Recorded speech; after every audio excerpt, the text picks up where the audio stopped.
नमस्कार दोस्तों। नमो वस्तु यूट्यूब चैनल में आपका स्वागत है। दोस्तों, क्या आपको कभी ऐसा लगता है आप कितना ही अच्छा करने की कोशिश करते हैं, लेकिन आपके साथ बुरा ही होता है? अच्छे कर्म का कोई फल नहीं मिलता है। उल्टा लोग आपको ही दोष देने लगते हैं, भले चाहे आपने उनका कितना ही अच्छा करने की कोशिश क्यों न की हो। तो दोस्तों, इसका उत्तर भगवान विष्णु ने नारद जी को दिया है। दोस्तों, एक बार भगवान विष्णु वैकुंठ लोक में बैठे हुए होते हैं। तभी नारद जी नारायण नारायण का जाप करते हुए वैकुंठ लोक पहुंच जाते हैं। भगवान विष्णु अपने भक्त नारद को देखकर प्रसन्न होते हैं और कहते हैं, हे वत्स, आज तुम अवश्य ही कोई महत्वपूर्ण समाचार लेकर आए हो। नारद जी कहते हैं, हे प्रभु, आप तो सर्वज्ञाता है, आपसे क्या छिपा हुआ है? आप तो सब कुछ पहले से ही जानते हैं। मैं आपको क्या समाचार दे सकता हूं? भगवान विष्णु कहते हैं, हे वत्स, फिर तुम इतनी शीघ्रता से किस कारण से आए हो?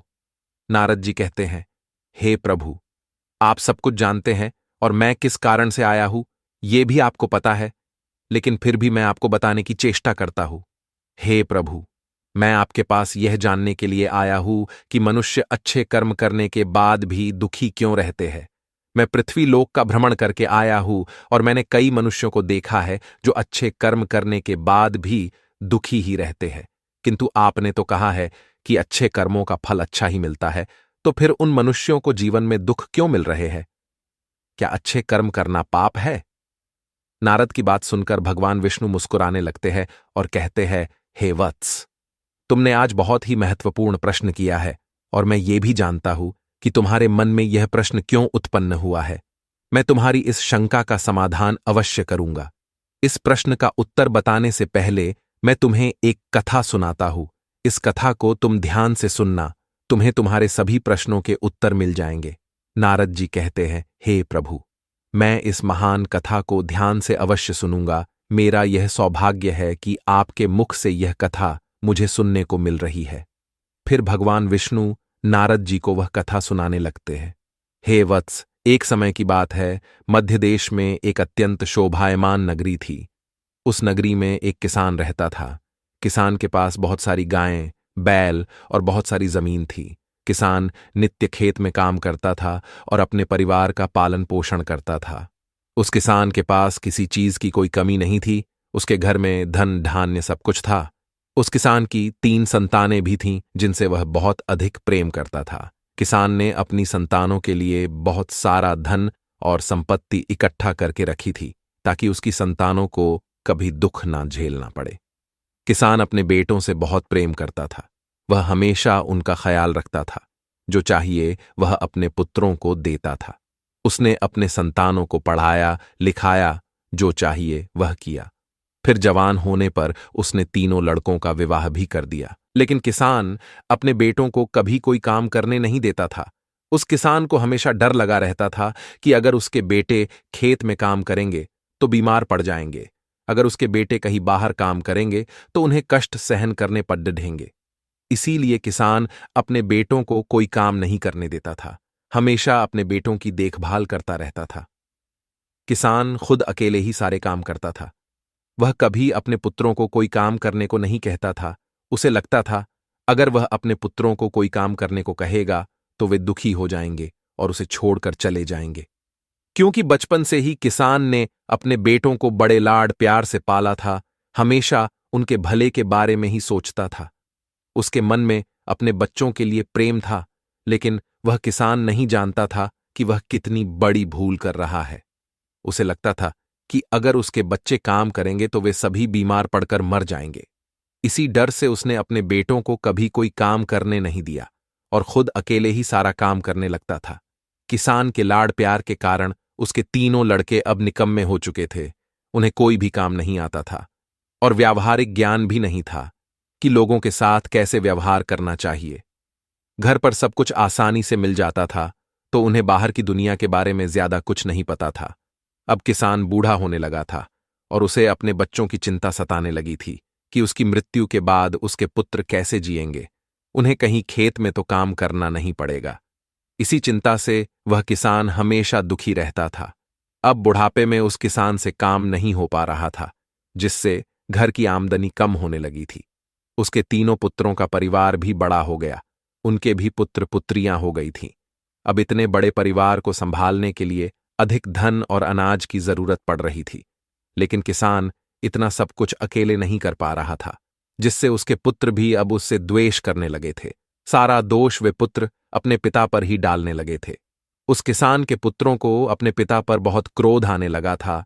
वे सोचने लगे थे कि हमारे पिता ने हमारे लिए कुछ नहीं किया, जीवन भर काम करके उसने हमारे लिए कुछ भी नहीं छोड़ा, सब कुछ कमाकर खर्च कर दिया।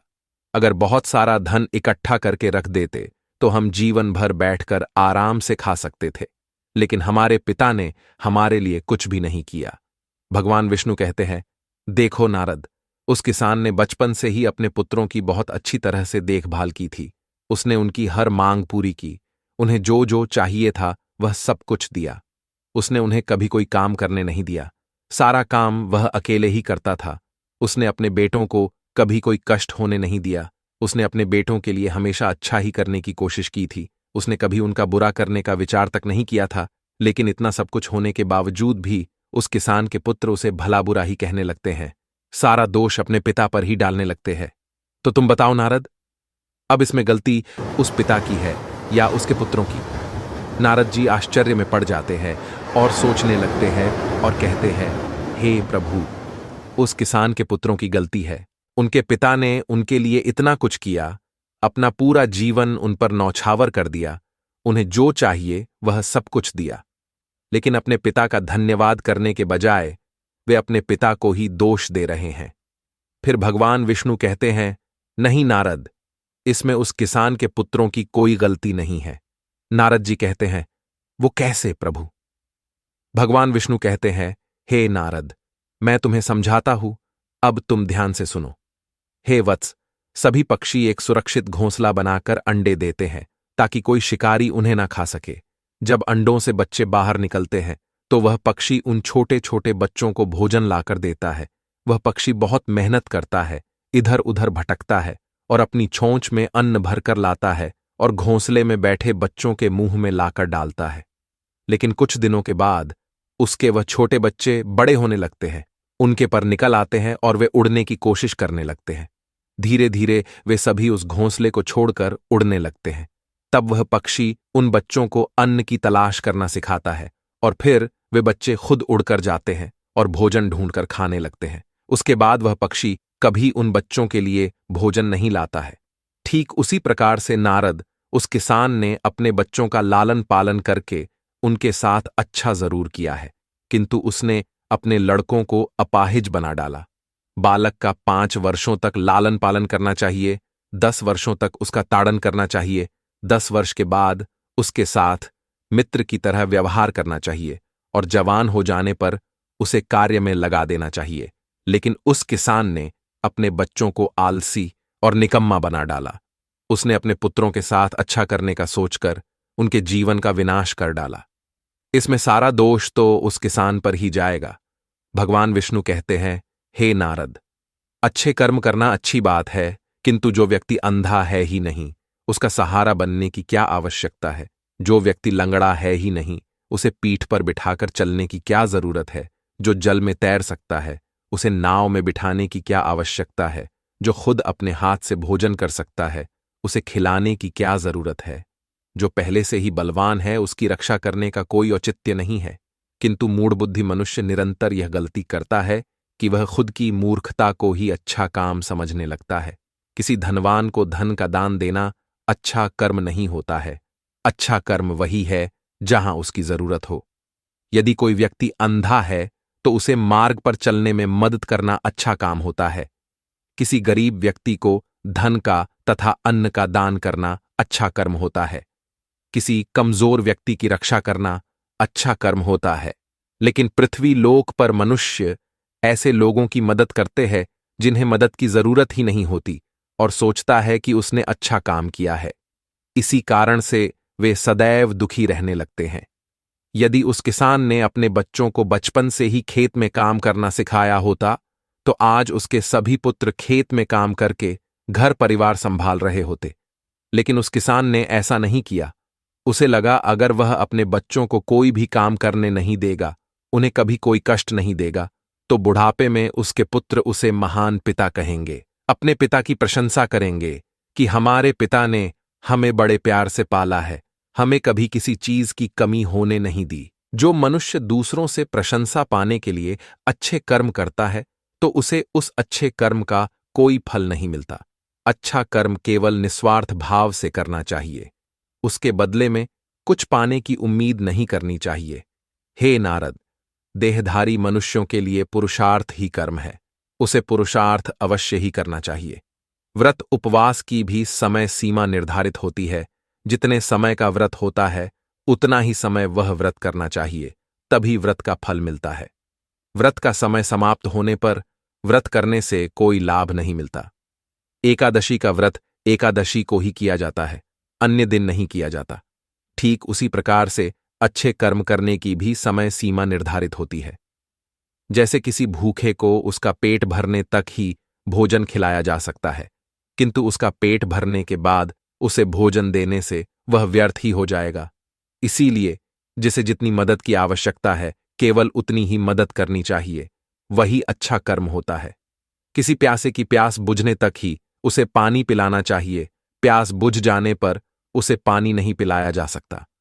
ठीक वैसे ही किसी की मदद करते हैं तो उसको जितनी मदद की जरूरत है उतनी ही करनी चाहिए, उससे अधिक मदद करने पर वह व्यर्थ हो जाती है। जिसको मदद की जरूरत ना हो और मनुष्य उसकी मदद करता है तो इसमें उस मनुष्य का स्वार्थ छिपा हुआ होता है। लोग दूसरे लोगों की बहुत ज्यादा मदद करते हैं, उन्हें आवश्यकता ना होने पर भी उनकी मदद कर देते हैं और फिर बदले में उनसे मदद की उम्मीद लगाए बैठते हैं, जिससे उनके द्वारा किए गए अच्छे कर्म का सारा फल व्यर्थ ही हो जाता है। फिर नारद जी को सब कुछ समझ में आ जाता है और वे कहने लगते हैं, हे प्रभु, आप धन्य हैं। आपने अच्छे कर्म और उसके फलों का जो महत्वपूर्ण ज्ञान दिया है वह समस्त मानव जाति के कल्याण के लिए अत्यंत उपयोगी है। तो दोस्तों, इस प्रकार से भगवान विष्णु ने नारद जी को अच्छे कर्मों का अर्थ बताया है। आपको यह कथा कैसी लगी कमेंट करके जरूर बताएं। अगर यह जानकारी अच्छी लगी तो वीडियो को लाइक जरूर करें और कमेंट में जय श्री हरि विष्णु जरूर लिखें। साथ ही चैनल को सब्सक्राइब जरूर करें। आप सभी का धन्यवाद।